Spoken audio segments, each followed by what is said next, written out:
So if you are a 2021 bride or a late 2020 bride, this video is for you.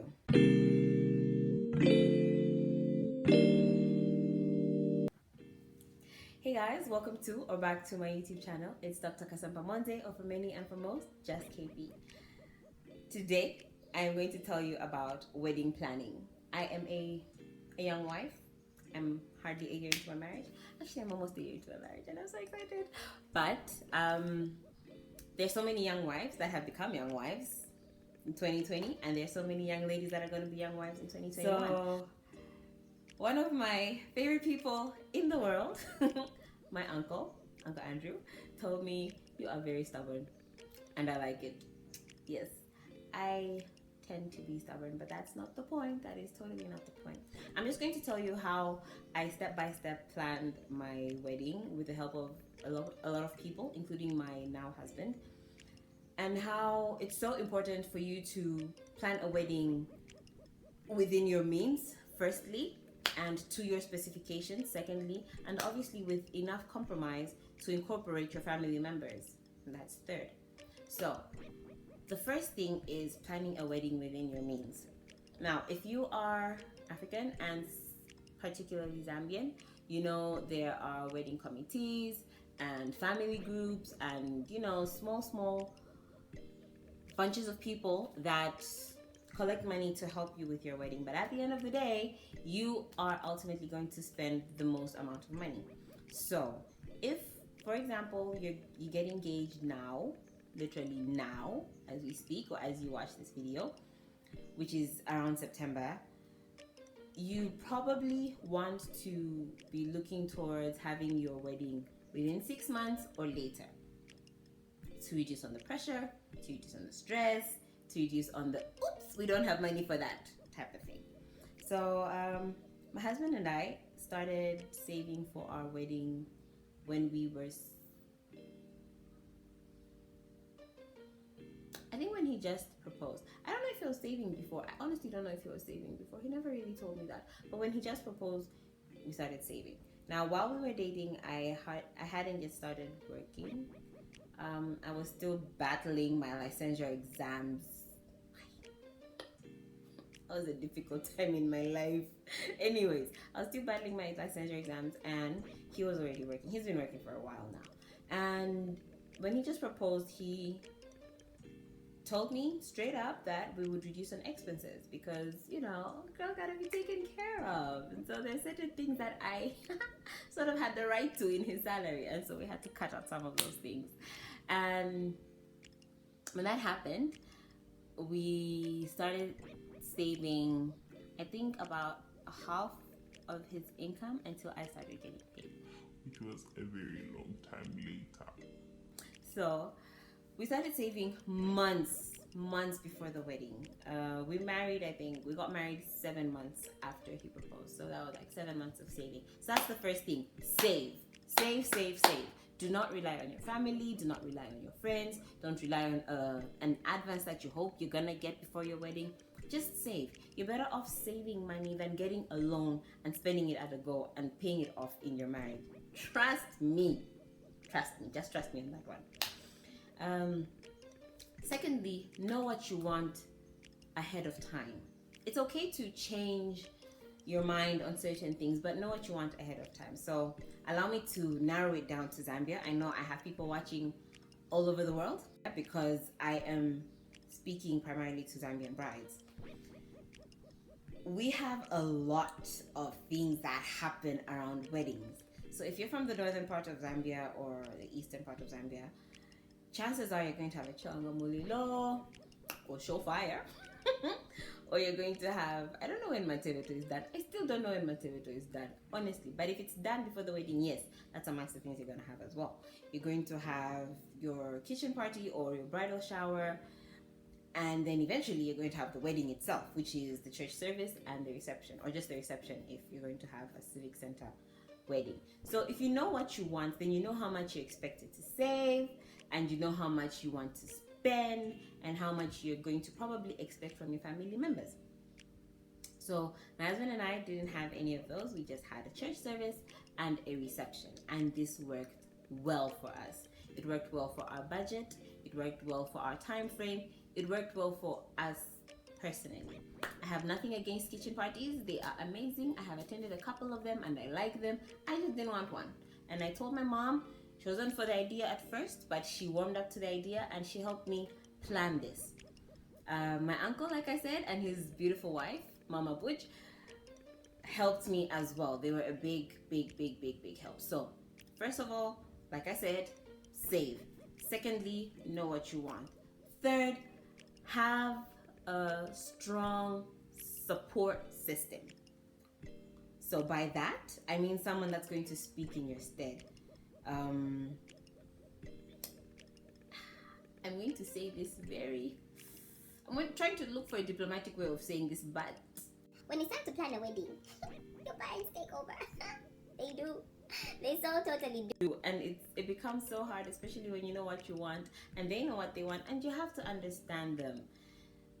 This is something big for them. They're a child. It doesn't matter who you are, firstborn, middleborn, lastborn, only child, you're getting married. And it's a big thing for them. And so they probably want it a certain way as well. You're gonna need a support system if you're gonna enforce your ideas. That was my uncle and my aunt and my sister, my oldest sisters. So 5th point is talk. Be in one accord. There's another phrase I'm looking for that's not coming, but be in one accord. You and your spouse to be have to agree on what's going to happen. You're gonna have to agree on what you want together, so that when they come at you with the bullets, with the machetes, with the hammers and the punching gloves, you know what you want. And if you stand on it, it will help. The 5th thing I'm going to tell you is talk to both parents, both sets of parents individually. My parents-in-law are a very amazing couple. They are wonderful. And way before we got engaged, my mother-in-law asked, so what would you guys like? And we gave her a full idea of how we wanted the wedding to turn out. And she said, that's a very nice idea and I love it. We are gonna support you. I showed it to my parents. They were also very okay with the idea. They did have a few tweaks they wanted to make, but they did support me at the end of the day. Talk to your parents individually. Help them understand that this is, at the end of the day, it's your wedding. It's yours, not theirs. They had theirs so many years ago. But compromise is also necessary. So we had to compromise a lot of things. My parents-in-law live in another city. We live in the capital city, and we couldn't have the wedding in 2 places. So that also needed a lot of compromise. Planning the wedding itself was fun, stressful. Every bride will attest to this. It was stressful. But when you know what you want and you've saved for it, chances are you will get what you want without anyone being above. So the next point is a bit specific to whether or not you are having a church wedding, and that's have a supportive and very prayerful pastor. Our pastor was very supportive. He embraced our ideas. He encouraged us to pray over the wedding itself, to pray for our parents, and to speak to them individually. He was also very willing to speak to our parents and to everyone involved in planning the wedding. We had so many hiccups during the planning of the wedding, so many, oh my gosh, I can't do this type of thing. And he was there each step. We talked a lot on phone, we talked a lot during text and during our counseling sessions. The next thing you want to have is an amazing matron. So with the matron, I don't know, hey? People say the matron is chosen for you. I chose my matron. I think my matron chose herself. No, we chose each other. Yeah, we chose each other. So the minute she got news of me getting engaged and getting married, she sent her congratulations in her inbox, and we were chatting about it, and she was asking me a lot of questions and asked me how ready I was, and just, being there. She was the person I was talking to before I actually even asked her to be my matron. So later on, I think a month or two, maybe even 3 months after the engagement, I texted her and I said, you know what, you're my matron. So I had 2 matrons in mind, her and another lady who unfortunately couldn't be my matron because she was matroning another wedding, which I understood, totally understood. So I asked my matron to be a matron. I said, I don't think I can have you just as my internet matron, so I think, will you be my actual matron? And she accepted right there and then. And we met a couple of times, we talked, she was there for every meeting, and she actually brought snacks too. She brought snacks to each rehearsal. At least every rehearsal that she attended, she brought snacks. She met the people. She was assertive with a lot of things. She made sure people came for rehearsals. She talked to people when I was getting stressed out, especially my bridesmaids. She helped get outfits done, and her baby girl was my little mini bride, which was, she's part of the support system. I didn't have to pick like, okay, so which niece am I gonna choose to be my mini bride? I just said, you know what, I'm okay with Elsa being my mini bride, and she was amazing. Your bridesmaids are also so important for your peace of mind. I had 7 bridesmaids. It's not easy to work with 7 different ladies, but we worked out, and they were all so very beautiful, all so very supportive in their own way. My little sister, who happens to be one of my biggest bullies, was there as well, and she was amazing. She was very supportive. She talks to people when I was getting mad, when I was just fuming. She said, okay, KP, calm down, let's do this and think of it this way and try to compromise, which brings me back to the point of compromise.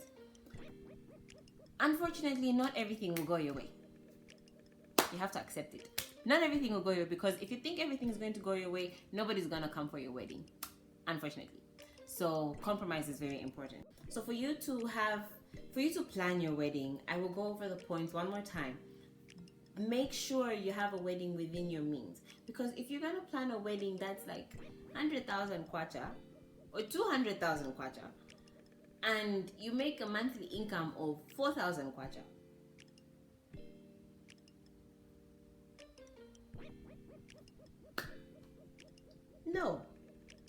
no, have a wedding within your means. Do what is within your means. If you can't afford a kitchen party and a reception and a chilanga mulilo, tell your parents, because chances are they also can't afford. If they can, please, by all means, let them. But if they can't and you can't, don't bother your husband to now start getting big loans from the bank. It's not fair. Because when you get into marriage, you're gonna be in debt, and starting your marriage in debt is not cool.